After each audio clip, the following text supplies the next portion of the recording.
Hello and welcome back to the Real Music Talks. Today's guest is Lorenzo Chia from the band Vetna. How you doing? I'm doing pretty good, thank you. What about you? Yeah, not too bad at all. I love the little string thing in the background. That's really cool. Thank you. So yeah, I always like to kick off with sort of tell me a little bit about your music, your involvement in Vetna, and other things that you do within the music industry. Sure. So I would start from Vetna. It's a relatively new project. I first started to write songs that were supposed to be in this kind of scenario. I would say roughly 4 years ago, while I was in Turin. I'm Italian. I went. I've been studying in Turin for 6 years, pretty much, and I've been playing music in many different bands and different kind of music. Mostly, I would say alternative rock, but also hardcore punk. So very different kind of things. And I really wanted to do something more. I would say something broader, wider, and try to include my very important influences that come from electronic music, 90s, techno, and IDM. Even though many people don't really like that term, and so yeah, that's how the whole project started. It was just me in my bedroom trying to work with new tools, with more synthesizers and drum machines than I used to, because before then I was always in the music room with other people working, maybe working on my ideas, because I used to always bring my a draft of my songs, maybe with my guitar, with my electric guitar and voice. But yeah, that was pretty much the first time that I started to work with many more instruments and trying to go to try to do something new that was not only alternative rock or just rock, like bass, drum, and guitar. So that was just that at the beginning. And of course, I had many ideas, many, let's say, more conceptual ideas about this project. So talking about what I really didn't like about music nowadays. So how everything is very disconnected and how it is very hard to communicate something, because we are victims of technology. So we're not very good at focusing on one thing. We're streaming one song 30 seconds, and then after 30 seconds we are switching to another genre or something completely different, and we forget about what we were doing before and what we were listening to before. So that was very important for me as well, and I tried to encapsulate many different music styles in this, because I always, this is what I always tried to do before. And I think it's also very, the way they try to interpret nowadays society. I think it's really honest to the music that I was doing and that I'm still doing. So yeah, I had like roughly 15 20 songs, and I tried to understand what was working and what was not. And in the end, at the end of 2019, I had 10 songs I was really happy with, and I went to a very important music studio in Bologna with Bruno Germano, that is a great producer, and he has done very important records and a wonderful job with many European bands. And so yeah, this is how it happened. I recorded this album with some great musicians with me, very good drummer that was able to perform all the crazy beats that I programmed, and that were meant to be for a robot, and somehow he managed to play them in a very effective way. He has a very cool Dave Grohl kind of attitude, and I really like that. So yeah, that's pretty much how the whole project started. And now I'm here in Bristol, starting the new concerts. I moved here in Bristol because I'm trying to become a music therapist. I'm doing a master's, and so yeah, I was lucky enough to find some people interested in this project before the album release 5 days ago, very recent album release. And so I'm starting to play. I played live in London at Amersham Arms 1 month ago, and we're doing other gigs very soon. First one will be this Saturday in Oxford, then the Jam Jar and the E-Repute here in Bristol in the next couple of weeks. So yeah, there's my introduction. Perfect. No, there's a lot of different things that we could go into and unpick there. But before that, sort of like a brief history of yourself. So like, when did you first get into music? And perhaps like, what was the first instrument that you learned and how did it progress from there? Oh, yeah, sure. That's cool. I started with piano lessons when I was 10, probably. But I didn't really like them because my teacher was awful. And so I stopped playing piano. And I wasn't really into music back then. I wasn't really listening to music in my free time, let's say. But then something happened after 1 year. I started to listen to some underground hip hop Italian stuff, and to David Bowie and to Frank Zappa. Those were the first things that I remember that really impressed me. And after that, I asked my mother to start piano lessons again, because all in a sudden I discovered this new interest in music. And but then after a little while, I got really into, and that was just I would say 1 year after, so not a lot of time. I realized I was really into rock and maybe I would say punk music. So I really wanted to start the guitar. So I quit piano lessons and I started to play the electric guitar. I never played an acoustic guitar back then, and it was not really a wise choice because I was kind of a shitty guitar player. But I really wanted to be able to sing and play guitar at the same time, and I wasn't really that comfortable doing that, singing as well. I mean, playing piano, and also back then it really seemed like with piano I couldn't really do heavy music, so I was really into distorted guitars, and that was very important for me. I was obviously, I was becoming a teenager, so. And I would say that then, yeah, when I turned 13, 14, I started to listen to Nirvana, to grunge music, to some very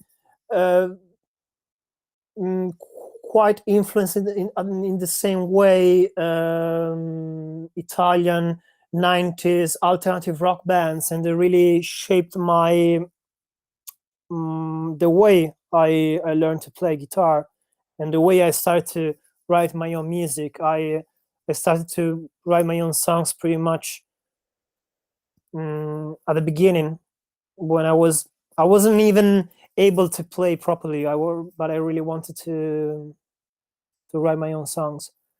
So yeah, I was heavily influenced by grunge music, alternative rock from the 90s, and that is still really my main influence these days, even though I obviously got into many different new things and new bands. I would say that the other very important thing that happened to me after then was when I finished high school. So when I was 18, I started all in a sudden to listen to electronic music, and that never happened before. So that was very cool. I started to listen to British electronic music from the 90s. That was really what I liked back then. So Aphex Twin, Words of Canada, and all these kind of things. Prodigy were very important when I started to, in a very naive way, I started to approach synthesizers and laptop music. And after that, I started to listen to like more modern things like Fortet and Flying Lotus, and I really liked the idea to play music just with your laptop. And for me, that was the future. And it was already 10 years ago, so it's not really the future anymore. But yeah, that's also another big thing that then shaped this project, because it was just, I would say, the melting pot between what I could really do by myself with my laptop and what I wanted to do with a band live. So having very important drums live. I love powerful drums and drumming, and so yeah, I would say that's pretty much where I come from. What was it like sort of merging those two very different styles of music? So what's like the similarities and the differences? Was it more like you said, you just take the powerful drums and mix that with more of a synth sound? What did that kind of creative process look like? Well, it was kind of tricky because I always wanted to try to do something new and innovative. Obviously, that is almost impossible because we are overwhelmed by new music and some very, very good and interesting acts. But I after reading Simon Reynolds' Retromania, I realized that I wanted to do something that somehow could express our love for all sounds, but at the same time, I wanted to. I am part of the present because I've always been into computers and technology. I love technology. That is probably the main thing about this project, is the love and the hate that I have towards technology at the same time. So what I tried to do is imagine alternative rock from the last 30 years filtered into our digital world, and try to work on that with my computer alone in my bedroom. So that was the trying to imagine an whole orchestra in my computer, and it was kind of ambitious, I guess, and very hard, and I'm still not completely satisfied about the result. But yeah, what I'm trying to do basically is having everything and never settled. So never settle. So having the power and the immediateness of the live music performance with I don't know, a three players band. So powerful drums, powerful guitars and bass, and then again having everything meshed up and meld down in technology with a lot of alien kind of sounds. So that's what I'm still trying to understand and figure out how to do that. And what I'm really trying to do right now is to involve also other musicians that are somehow interested in this, but can also bring even more things into it. So I don't know, some completely weird and different connections with folk music, for instance. But yeah, it just started in my bedroom, me playing electric guitars and then cutting them and copy and paste everything on my DAW and change everything with some filters and then going to the recording studio with one person, Bruno Germano. He's very he has a very rock and live music attitude, so completely the opposite. Really wanted very powerful live sounding drumming and also the other instruments to sound very, very live with live attitude. So I don't know, I would say it's just a mess, a collage of very different things altogether, and that's what I'm trying to represent nowadays music. So again, you're listening to 30 seconds of folk music from a remote band from Iceland, and then listening to techno music from Berlin, and then some alternative rock from Bristol, and that would be me. I don't know. Yeah, that's the idea, really. So yeah, really, really interesting. Sounds like there's a lot of different influences and a lot of different creative elements going on, which obviously is going to make the sound more unique, and that's completely what you're trying to go for. So Yeah, I guess, indeed. you're talking about like the modern world in terms of everything grabbing your attention and people consuming music, say like for 30 seconds and then moving on to another track if they don't like it, or even less than that sometimes, right? They hear 5 seconds on Spotify and skip. Do you think that's good for the music industry? Like, what are your opinions on the pros and cons? I really don't like the present we live in. Honestly, I don't feel like I fit in. So my first answer would be no. I wish I was born someone else. But for certain, obviously there's never a no or yes answer to these kind of questions. So for instance, for new musicians, I'm not saying anything new really. This is the best time to be, because we have many more tools, but at the same time these tools somehow are not very useful because all of us have them. So we're just shouting inside we are a crowd of people and we're just shouting to the masses. And so I would say that for a certain point of view it's almost like not having these tools, because all of us have them. But at the same time, I do think that there are very, very interesting music projects that I can't really imagine like 20 years ago, because of this immense availability of new music that you can just listen, and that obviously is reflected in what you're doing as a musician. And that's what I mean by very interesting music projects. I keep discovering new things, new bands, and with very innovative ideas. And I think that some of these things would have never been possible 20 years ago for this reason, because we really have a lot of tools and the possibility to listen to very different things.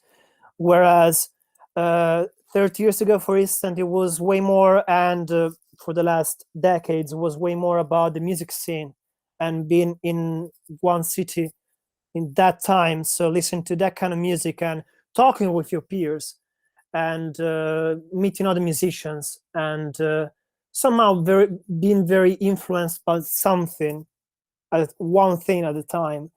And for a certain point of view, I really miss that. I really miss that because there was obviously way more human contact.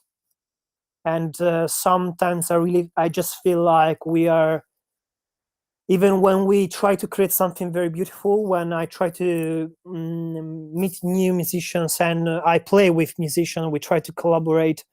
It's just like people writing on a chat or exchanging emails, and I don't really like it. I come from a very small village, and I didn't really have fast internet connection till I was 15. So I was very happy till I was 15 without all these kind of things. So really, I don't appreciate that much. But on the other hand, I love technology as a tool to play music. So there is a lot of contradictions there. Yeah, really interesting. So you said like technology can also be bad. Other than what you've just mentioned, is there any other ways technology can have a negative influence on society?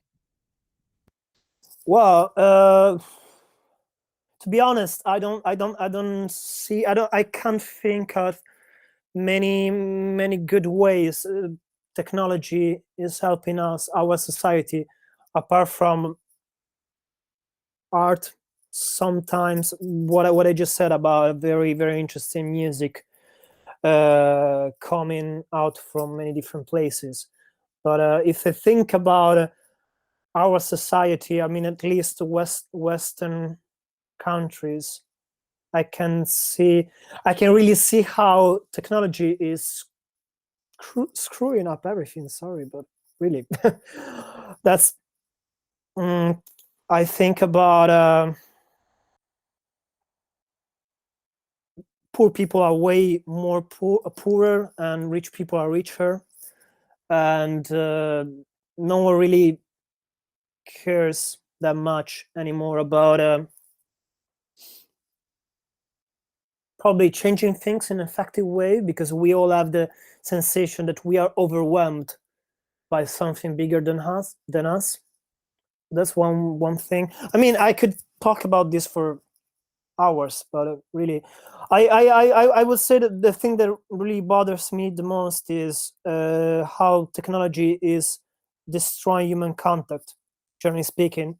So, for instance, dating apps. I really, for me, that is like Black Mirror, and it was already Black Mirror even before they released it. Dating apps are just awful, or well, everything you do, finding an apartment, open a bank account, is always, like you on your laptop. Basically, yeah, insert your password, and that's it. And I feel like it's changing towards this direction more and more, obviously. So, not very happy about this. Okay, that's great. Thanks for sharing your opinion on that. And like you said, there's all the pros and cons.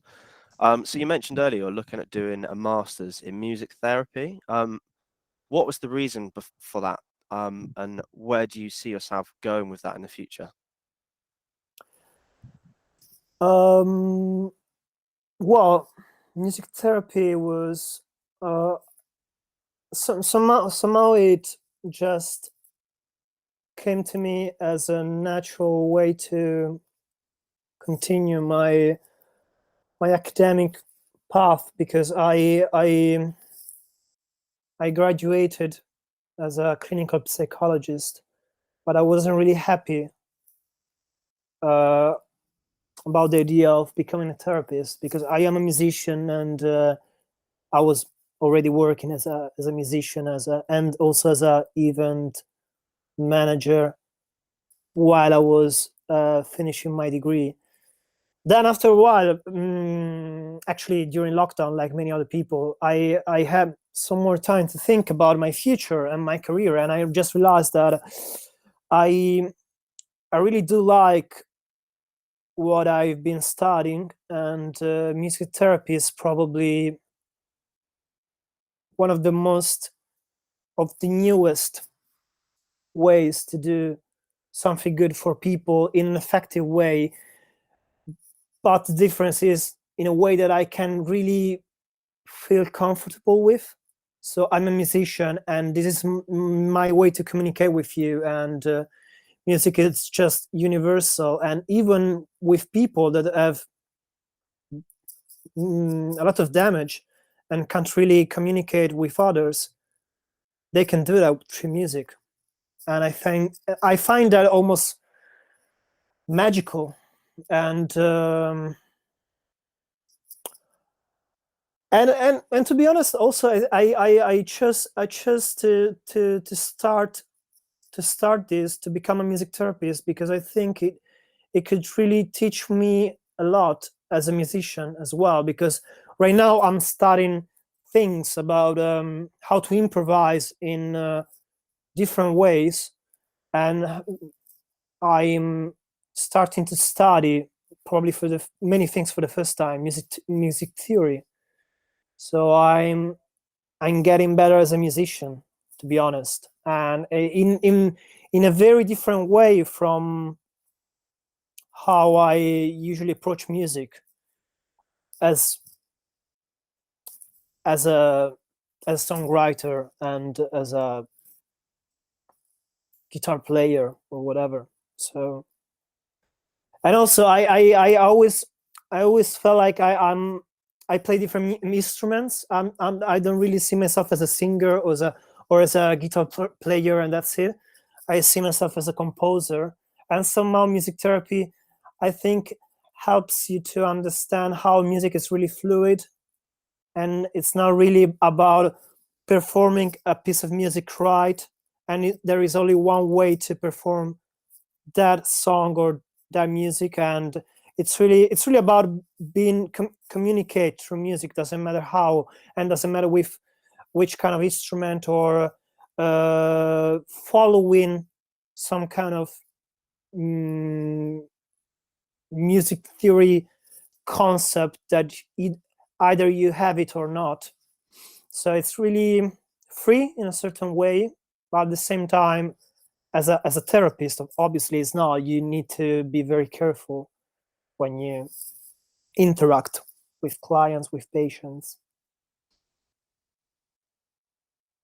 Makes sense. And yeah, I think you're absolutely right. Like, the beauty of music is it's universal across the world, no matter what language you speak, no matter where you come from, and everyone can kind of relate to it.